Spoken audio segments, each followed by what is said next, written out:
ในช่วงศตวรรษที่ 16 ท่ามกลางยุคที่ศาสนาจักรมีอำนาจกำหนดทิศทางความเชื่อแห่งจิตวิญญาณและปัญญาของผู้คนจิออร์ดาโน บรูโนได้ลุกขึ้นมาท้าทายด้วยปรัชญาใหม่อย่างกล้าหาญและแตกต่างอย่างสิ้นเชิงเขายึดมั่นในแนวคิดจักรวาลไร้ขอบเขตความเป็นหนึ่งเดียวของธรรมชาติและการเปลี่ยนแปลงอย่างไม่สิ้นสุดซึ่งสอดคล้องกับแนวทางแห่งพุทธะที่มองทุกสรรพสิ่งในความเชื่อมโยงและความไม่เที่ยงแต่อุดมการณ์เหล่านี้กลับกลายเป็นภัยคุกคามต่อความเชื่อดั้งเดิมของศาสนาจักรที่เน้นการควบคุมระบบความเชื่อแบบตายตัวเขาไม่เคยแสดงความเกรงกลัวต่ออำนาจใดๆแม้กระทั่งเมื่อความเชื่อของเขานำเขาสู่การถูกพิพากษาและเผาทั้งเป็นในปีค.ศ. 1600 ที่คัมโปเดฟิโอริในกรุงโรมเขายืนหยัดและแสดงความเชื่อมั่นจนวาระสุดท้ายโดยกล่าวต่อหน้าผู้พิพากษาว่าพวกท่านเกรงกลัวคำตัดสินนี้มากกว่าที่ข้ากลัวการถูกเผาทั้งเป็นวาจาสุดท้ายเหล่านี้เป็นเครื่องยืนยันถึงจิตวิญญาณที่ไม่ยอมจำนนและยังคงจุดประกายคำถามถึงสิทธิของมนุษย์ในการแสวงหาความจริงอย่างอิสระจนถึงทุกวันนี้จิออร์ดาโน บรูโนเกิดเมื่อปีค.ศ. 1548 ที่เมืองโนลาซึ่งตั้งอยู่ในภูมิภาคกัมปาเนียใกล้กับเมืองเนเปิลในอิตาลีชื่อเต็มของเขาคือฟิลิปโป บรูโนแต่เปลี่ยนเป็นจิออร์ดาโนเมื่อเข้าร่วมคณะโดมินิกันในวัยเยาว์ครอบครัวเขาไม่ได้มีฐานะร่ำรวยพ่อเป็นทหารรับจ้างซึ่งให้ความสำคัญกับการศึกษาอย่างมากส่งผลให้เขาได้รับการเลี้ยงดูในสภาพแวดล้อมที่ถูกกระตุ้นการเรียนรู้ตั้งแต่อายุยังน้อยในปีค.ศ. 1565 เมื่ออายุ 17 ปีบรูโนเข้าร่วมคณะโดมินิกันที่เนเปิลและได้รับการศึกษาด้านเทววิทยาปรัชญาและมนุษยศาสตร์แบบดั้งเดิมนอกจากนี้เขายังศึกษาผลงานของนักปรัชญาและนักวิทยาศาสตร์ชื่อดังเช่นอริสโตเติลและโทมัส อควายนัสอย่างไรก็ตามสิ่งที่ทำให้เขาแตกต่างคือความสนใจในงานเขียนของนักปรัชญาต้องห้ามเช่นคอเปอร์นิคัสและมาซิลิโอ ฟิชิโนซึ่งเป็นรากฐานของแนวคิดใหม่ที่เขาจะพัฒนาต่อไปจนเกิดปัญหาขึ้นในอนาคตบรูโนเริ่มแสดงออกถึงความคิดที่ขัดแย้งกับคำสอนดั้งเดิมของศาสนาจักรด้วยการวิพากษ์แนวคิดเกี่ยวกับตรีเอกานุภาพและตั้งคำถามเกี่ยวกับความสำคัญของพิธีกรรมในศาสนาการตั้งคำถามเช่นนี้ทำให้เขาเริ่มได้รับความสนใจในทางลบจากผู้มีอำนาจในคณะโดมินิกันนอกจากนี้เขายังครอบครองหนังสือที่ถูกสั่งห้ามโดยศาสนาจักรอย่างเด็ดขาดอยู่ด้วยซึ่งรวมถึงงานเขียนของอีรัสมัสหรืออีรัสมุสผู้สนับสนุนแนวคิดการปฏิรูปศาสนาเมื่อเวลาผ่านไปบรูโนเริ่มแสดงออกถึงการต่อต้านและปฏิเสธปรัชญาของอริสโตเติลอย่างชัดเจนเขาวิจารณ์ปรัชญาแบบเก่าว่ากรอบความคิดของอริสโตเติลเป็นอุปสรรคต่อความก้าวหน้าของความรู้และปรัชญาโดยเฉพาะในด้านจักรวาลวิทยาและธรรมชาติของความเป็นจริงซึ่งแยกเนื้อหาหลักได้แก่ 1. ปฏิเสธจักรวาลวิทยาในรูปแบบของอริสโตเติลอริสโตเติลเสนอว่าจักรวาลมีขอบเขตจำกัดโดยโลกอยู่ศูนย์กลางและล้อมรอบด้วยทรงกลมที่เคลื่อนไหวหรือ geocentric universe แต่บรูโนปฏิเสธแนวคิดนี้โดยเด็ดขาดโดยเชื่อว่าจักรวาลไม่มีขอบเขตและไม่มีศูนย์กลางแนวคิดนี้ได้รับแรงบันดาลใจจากคอเปอร์นิกัน heliocentric theory แต่บรูโนก้าวไปไกลกว่านั้นมากโดยเสนอว่าจักรวาลประกอบด้วยโลกจำนวนนับไม่ถ้วนซึ่งเป็นอิสระและอาจมีสิ่งมีชีวิตอาศัยอยู่ได้ 2. ปฏิเสธการจำแนกชนิดของสสารแบบคงที่อริสโตเติลมีแนวคิดเกี่ยวกับธาตุพื้นฐานซึ่งอันได้แก่ดินน้ำลมไฟ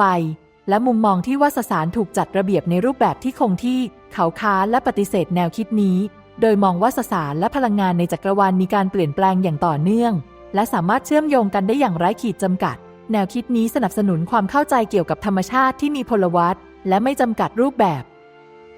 3. วิจารณ์สาเหตุรูปธรรมหรือ Final Causeอริสโตเติลเน้นสาเหตุ4ประการหรือ 4 cause โดยเฉพาะสาเหตุรูปธรรมซึ่งเขาอธิบายว่าเป็นจุดมุ่งหมายหรือวัตถุประสงค์ของสิ่งต่างๆแต่เขากลับวิจารณ์ว่าแนวคิดนี้จำกัดความเข้าใจของมนุษย์เกี่ยวกับธรรมชาติและจักรวาลเขาเสนอว่าการแสวงหาความจริงควรมุ่งเน้นที่การทำความเข้าใจธรรมชาติในเชิงกระบวนการมากกว่าจะมองหาจุดหมายปลายทางที่แน่นอน 4. วิจารณ์มุมมองทางอภิปรัชญาของอริสโตเติลเขาปฏิเสธการแยกแยะระหว่างรูปและสารของอริสโตเติลโดยเขาเชื่อว่าธรรมชาติทั้งหมดคือหนึ่งเดียวซึ่งรูปและสารไม่ได้แยกจากกันแต่เป็นส่วนหนึ่งของความจริงเดียวกัน แนวคิดนี้สะท้อนให้เห็นในปรัชญาเอกภาพของจักรวาลของเขาซึ่งมองว่าธรรมชาติเป็นสิ่งที่มีความเชื่อมโยงและเปลี่ยนแปลงอยู่ตลอดเวลา 5. การแทนที่ปรัชญาอริสโตเติลด้วยระบบคิดแบบใหม่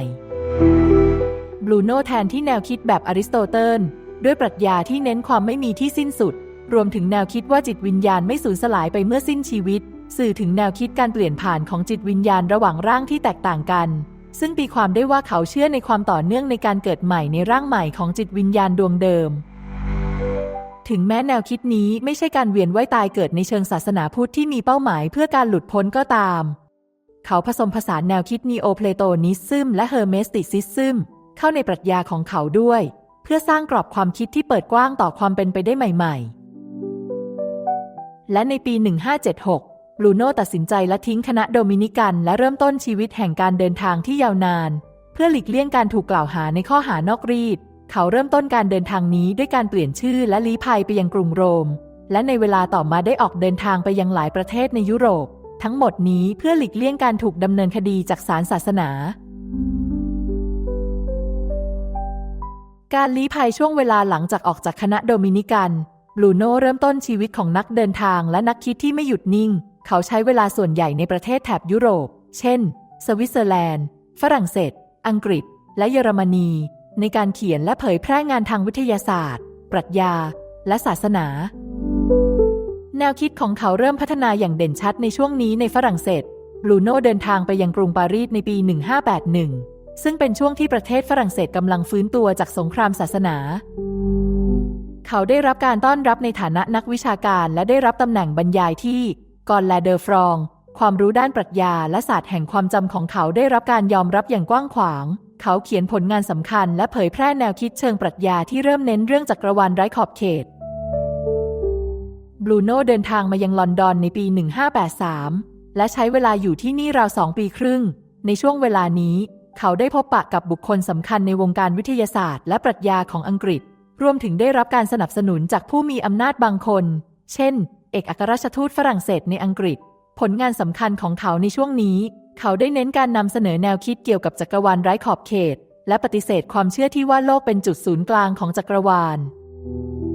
ที่นี่เขาได้บรรยายเกี่ยวกับความคิดเชิงจักรวาลวิทยาและความสัมพันธ์ระหว่างมนุษย์กับจักรวาลโดยนำเสนอแนวคิดที่ก้าวหน้ามากเช่นความเป็นไปได้ของการมีอยู่ของโลกอื่นๆที่คล้ายกับโลกซึ่งแนวคิดเหล่านี้มักทำให้เขาขัดแย้งกับผู้มีอำนาจในอังกฤษแต่ในขณะเดียวกันก็ได้รับการยอมรับในฐานะนักคิดที่ท้าทายความเชื่อดั้งเดิมหลังออกจากอังกฤษบรูโน่เดินทางไปยังเยอรมนีและใช้เวลาที่วิทเทนแบกซึ่งเป็นศูนย์กลางของการปฏิรูปศาสนาในยุคนั้นเขาได้ทำงานและเขียนผลงานหลายชิ้น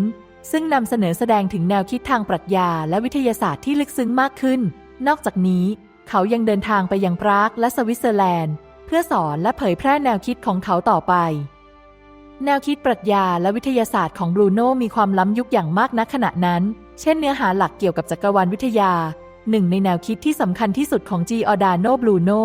คือทฤษฎีจักรวาลไร้ขอบเขตเขาเป็นหนึ่งในผู้ที่ขยายแนวคิดของนิโคลัส โคเปอร์นิคัสซึ่งเสนอว่าดวงอาทิตย์เป็นศูนย์กลางของระบบสุริยะแต่บรูโน่ก้าวไปไกลกว่านั้นมากโดยเสนอว่าจักรวาลไม่มีศูนย์กลางหรือขอบเขตใดๆทั้งสิ้นแต่ประกอบด้วยดวงดาวและโลกจำนวนมากเป็นอนันต์ซึ่งเป็นแนวคิดที่ปฏิวัติความเชื่อเดิมในยุคนั้นอย่างสิ้นเชิงในงานเขียนของเขาในปี 1584 ได้แย้งว่าโลกไม่ได้เป็นศูนย์กลางของจักรวาลและจักรวาลไม่มีขอบเขตที่จำกัดเขาเชื่อว่าดาวฤกษ์ที่เราเห็นในท้องฟ้าคือดวงอาทิตย์ที่อยู่ห่างไกลและอาจมีดาวเคราะห์ที่หมุนรอบพวกมันเช่นเดียวกับระบบสุริยะของเรานอกจากนี้เขายังเสนอว่าดาวเคราะห์เหล่านี้อาจมีสิ่งมีชีวิตอาศัยอยู่แนวคิดนี้สร้างความขัดแย้งกับแนวคิดของศาสนาจักรซึ่งถือว่ามนุษย์เป็นศูนย์กลางของการสร้างสรรค์ของพระเจ้าบรูโน่ยังปฏิเสธแนวคิดที่ว่าโลกและท้องฟ้าประกอบด้วยวัสดุที่แตกต่างกันซึ่งเป็นความเชื่อที่มาจากอริสโตเติลศาสนาจักรในยุคนั้นยึดมั่นถือมั่นในแนวคิดที่ว่าโลกมีความเปลี่ยนแปลงและเน่าเปื่อยได้ขณะที่ท้องฟ้าและดวงดาวทำจากวัสดุที่เรียกว่าควินเทสเซนต์ซึ่งเป็นนิรันดร์และไม่เปลี่ยนแปลงบรูโน่ท้าทายความเชื่อนี้โดยเสนอว่าจักรวาลทั้งหมดทำจากวัสดุเดียวกันและทุกสิ่งอยู่ในกระบวนการเปลี่ยนแปลงตลอดเวลาธรรมชาตินิยมและเอกภาพในแนวคิดของบรูโน่เขาเชื่อว่าทุกสิ่งในจักรวาลเชื่อมโยงกันผ่านพลังงานที่มีอยู่ในธรรมชาติเอง แนวคิดนี้แสดงให้เห็นถึงการปฏิเสธการแบ่งแยกอย่างสิ้นเชิงระหว่างวัตถุและจิตวิญญาณหรือระหว่างโลกและพระเจ้าซึ่งเป็นความเชื่อที่แตกต่างจากแนวคิดของยุคกลางและศาสนจักรบรูโน่ใช้แนวคิดของโมนิซึมซึ่งถือว่าทุกสิ่งเป็นหนึ่งเดียวไม่มีการแยกแยะระหว่างมิติทางวัตถุและมิติทางจิตวิญญาณเขาเห็นว่าพระเจ้าไม่ใช่บุคคลที่อยู่นอกเหนือธรรมชาติแต่เป็นพลังงานที่ซึมซาบอยู่ในทุกสรรพสิ่งดังนั้นแนวคิดของเขาจึงเน้นถึงการที่มนุษย์เป็นส่วนหนึ่งของจักรวาลและจักรวาลก็มีชีวิตชีวาด้วยตัวของมันเองเขายังเชื่อในแนวคิดของจิตวิญญาณแห่งจักรวาลซึ่งมองว่าจักรวาลทั้งหมดมีจิตวิญญาณที่เป็นหนึ่งเดียวกันแนวคิดนี้ช่วยอธิบายว่าทำไมธรรมชาติและจักรวาลถึงมีความสัมพันธ์ที่กลมกลืนและสอดคล้องกันแนวคิดนี้ยังส่งผลต่อการมองโลกของเขาที่ไม่ยึดติดกับศาสนาหรืออำนาจที่เป็นระบบแต่เปิดรับความคิดสร้างสรรค์และการค้นหาความจริงเป็นหลักศาสตร์แห่งความจำและเวทมนต์ในมุมมองที่ล้ำยุคของบรูโน่มีความน่าสนใจอย่างลึกซึ้งเขามองว่าเป็นเครื่องมือในการทำความเข้าใจจักรวาลเขาไม่ได้มองเวทมนต์ในแง่ของการอัญเชิญเป็นของซาตานหรือการควบคุมสิ่งเหนือธรรมชาติแต่มองในแง่ของการใช้สัญลักษณ์และภาพในการกระตุ้นศักยภาพของจิตใจในงานของเขาในปี 1582 บรูโน่พัฒนาเทคนิคความจำโดยใช้ภาพและสัญลักษณ์เพื่อสร้างระบบที่ช่วยให้มนุษย์สามารถเชื่อมโยงความคิดที่ซับซ้อนและเข้าใจโลกในระดับที่ลึกซึ้งขึ้นเขาเชื่อว่าความจำไม่ใช่เพียงเครื่องมือในการเก็บข้อมูลแต่เป็นวิธีการสร้างความเข้าใจใหม่เกี่ยวกับธรรมชาติและจักรวาลบรูโน่ยังเชื่อมโยงศาสตร์แห่งความจำเข้ากับแนวคิดทางปรัชญาและจิตวิญญาณเขาเห็นว่าความจำเป็นสะพานเชื่อมระหว่างมนุษย์กับจักรวาลซึ่งช่วยให้มนุษย์สามารถเข้าถึงความรู้ที่ลึกซึ้งและสัมผัสถึงเอกภาพของทุกสิ่งได้ความจำและสัญลักษณ์ในระบบของเขาจึงไม่ใช่เพียงเครื่องมือทางจิตวิทยาแต่เป็นวิธีการที่ช่วยให้มนุษย์เข้าใจความจริงที่ยิ่งใหญ่บรูโน่ยังมองว่าความจำและเวทมนต์สามารถเป็นเครื่องมือในการเปลี่ยนแปลงสังคมได้โดยการสร้างจิตสำนึกที่ลึกซึ้งขึ้นเกี่ยวกับความสัมพันธ์ระหว่างมนุษย์กับธรรมชาติแนวคิดนี้เป็นรากฐานของการปฏิเสธระบบความเชื่อที่ยึดติดกับอำนาจของศาสนาจักรและการเมืองในยุคนั้นอย่างสิ้นเชิงและสนับสนุนความเป็นอิสระทางปัญญาอย่างแท้จริงความสัมพันธ์กับศาสนาและความขัดแย้งอันรุนแรงกับศาสนาจักรจิออร์ดาโน บรูโน่มีความสัมพันธ์ที่ซับซ้อนและเต็มไปด้วยความขัดแย้งกับศาสนาจักรซึ่งเป็นศูนย์กลางของอำนาจในยุโรปช่วงศตวรรษที่ 16 แนวคิดและความเชื่อของเขาท้าทายกรอบความเชื่อที่เคร่งครัดของศาสนาจักรทั้งในด้านศาสนาปรัชญาและวิทยาศาสตร์แบบดั้งเดิมซึ่งนำไปสู่การถูกกล่าวหาว่าเป็นคนนอกรีดและการถูกประหารชีวิตในที่สุดบรูโน่เติบโตมาในสภาพแวดล้อมที่ได้รับอิทธิพลจากศาสนาคริสต์และเข้าร่วมคณะโดมินิกันตั้งแต่อายุยังน้อยการเข้าร่วมคณะนี้ทำให้เขาได้รับการศึกษาอย่างลึกซึ้งในด้านเทววิทยาปรัชญาและแนวคิดทางศาสนาที่สำคัญอย่างไรก็ตามเมื่อศึกษาไปเรื่อยๆเขาเริ่มตั้งคำถามกับความเชื่อดั้งเดิมหลายประการด้วยตัวเองเช่นแนวคิดเรื่องตรีเอกานุภาพซึ่งเป็นแก่นสำคัญของศาสนาคริสต์บรูโน่มองว่าการตีความแนวคิดเป็นการบิดเบือนความจริงและเขาเสนอว่ามันควรถูกมองในเชิงปรัชญามากกว่าที่จะเป็นความจริงในทางเทววิทยาบรูโน่ยังวิพากษ์การใช้อำนาจของศาสนาจักรในการควบคุมความคิดของผู้คนโดยเฉพาะการจำกัดการเข้าถึงหนังสือต้องห้ามและการลงโทษผู้ที่มีความคิดขัดแย้งกับคำสอนของศาสนาเขาเชื่อว่าความจริงไม่ควรถูกผูกขาดโดยกลุ่มใดกลุ่มหนึ่งและมนุษย์ควรมีเสรีภาพในการค้นหาความจริงด้วยตนเองการแสดงออกเช่นนี้ทำให้เขากลายเป็นศัตรูกับผู้มีอำนาจในศาสนาจักรอย่างเลี่ยงไม่ได้ในผลงานเขียนสำคัญหลายชิ้นของเขาแสดงแนวคิดที่วิพากษ์ความเชื่อและพิธีกรรมของคริสตจักรโดยเขามองว่าศาสนาคริสต์ในยุคนั้นมุ่งเน้นไปที่พิธีกรรมและการปฏิบัติเพื่อแสดงความศรัทธามากกว่าการพัฒนาจิตวิญญาณและความเข้าใจในธรรมชาติของพระเจ้าเขามองว่าความเชื่อดั้งเดิมของศาสนาคริสต์เป็นสิ่งที่หยุดยั้งการเติบโตของมนุษยชาติในการแสวงหาความรู้และความจริงหนึ่งในความขัดแย้งที่สำคัญระหว่างบรูโน่กับศาสนาจักรคือการที่เขาปฏิเสธแนวคิดเรื่องโลกเป็นศูนย์กลางของจักรวาลซึ่งเป็นแนวคิดที่ได้รับการสนับสนุนจากนักปรัชญาจำนวนมากในยุคกลางแนวคิดของบรูโน่เกี่ยวกับจักรวาลไร้ขอบเขตและการมีอยู่ของโลกอื่นๆที่มีสิ่งมีชีวิตทำให้ศาสนาจักรมองว่าเขากำลังลบล้างและทำลายความสำคัญของมนุษย์ในฐานะสิ่งที่พิเศษที่สุดที่พระเจ้าได้สร้างขึ้นจนหมดสิ้นความเชื่อนี้ไม่เพียงแต่ถูกมองว่าเป็นการท้าทายศาสนศาสตร์เท่านั้น แต่ยังถูกมองว่าเป็นการคุกคามอำนาจของศาสนาจักรที่ควบคุมสังคมในยุคนั้นอย่างร้ายแรงอีกด้วยด้านความเชื่อในปรัชญาศาสนาถึงแม้ว่าบรูโน่จะถูกมองว่าเป็นคนนอกรีดแต่เขาไม่ได้ปฏิเสธศาสนาโดยสิ้นเชิงเขามองว่าศาสนามีบทบาทสำคัญในการสร้างความกลมเกลียวในสังคมและการพัฒนาจิตวิญญาณของมนุษย์อย่างไรก็ตามเขาเชื่อว่าศาสนาควรเปิดรับการตีความและปรับตัวให้เข้ากับความรู้และความเข้าใจใหม่ๆที่มนุษย์ค้นพบบรูโน่สนับสนุนแนวคิดเรื่องปรัชญาศาสนาซึ่งเป็นการรวมเอาแนวคิดทางศาสนาเข้ากับปรัชญาและวิทยาศาสตร์เขาเชื่อว่าพระเจ้าไม่ได้อยู่นอกเหนือธรรมชาติแต่เป็นส่วนหนึ่งของธรรมชาติเองและมนุษย์สามารถเข้าใจพระเจ้าได้ผ่านการศึกษาธรรมชาติและจักรวาลความคิดนี้แตกต่างจากความเชื่อดั้งเดิมของคริสตจักรที่มองว่าพระเจ้าเป็นสิ่งที่อยู่เหนือธรรมชาติและไม่สามารถเข้าใจได้ในผลงานของเขามักพูดถึงความสัมพันธ์ระหว่างมนุษย์กับพระเจ้าในลักษณะที่เน้นความเป็นหนึ่งเดียวของทุกสรรพสิ่งเขาเชื่อว่ามนุษย์มีความสามารถที่จะค้นพบความจริงด้วยตนเองผ่านกระบวนการคิดและการตั้งคำถาม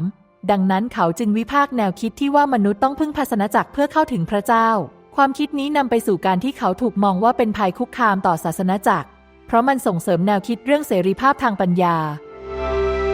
บรูโน่ยังเชื่อว่าศาสนาไม่ควรถูกใช้เป็นเครื่องมือในการควบคุมหรือกดขี่ผู้คนเขามองว่าศาสนาควรเป็นเครื่องมือในการสร้างความสามัคคีและความเข้าใจในระดับสากล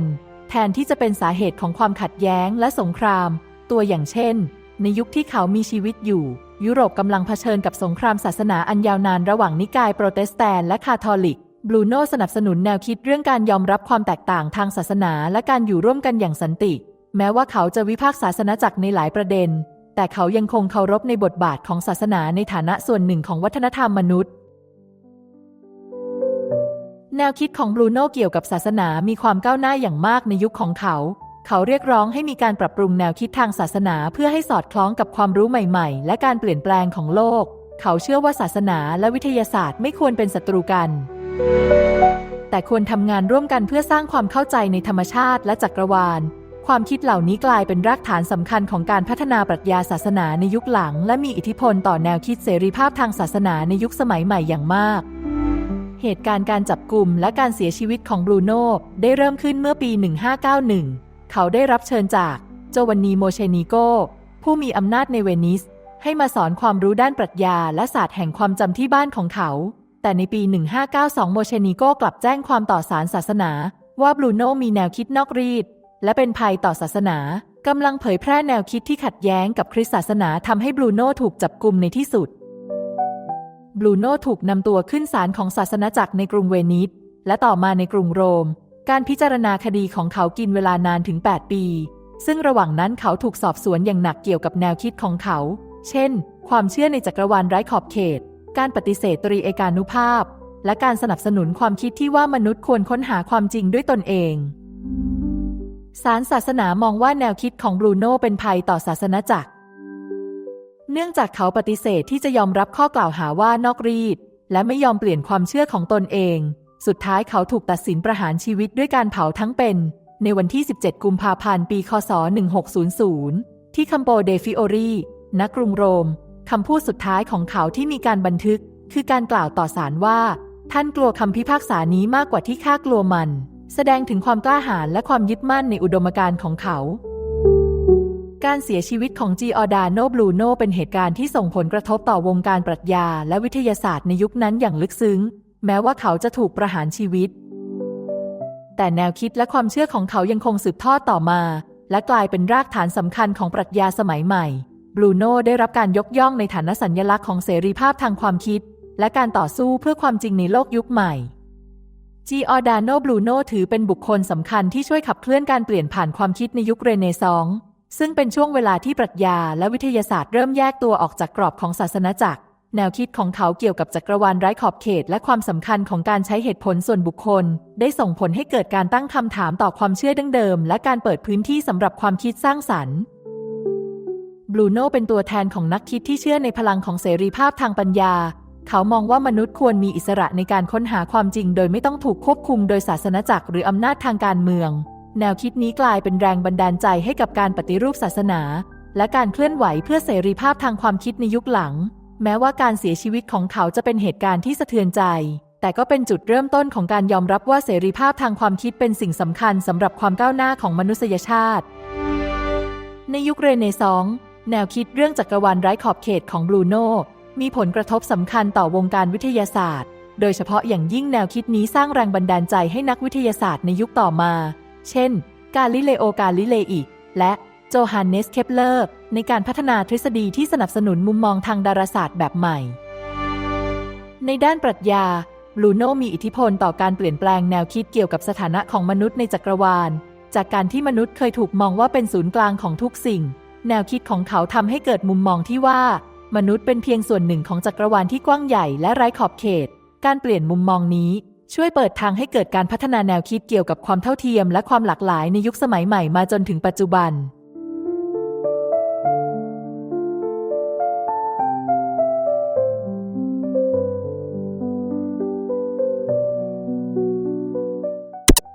อย่าลืมกดติดตามกดไลค์กดแชร์กดกระดิ่งเตือนเพื่อเป็นกำลังใจและอัปเดตวิดีโอใหม่ๆจากช่อง Histozone ค่ะ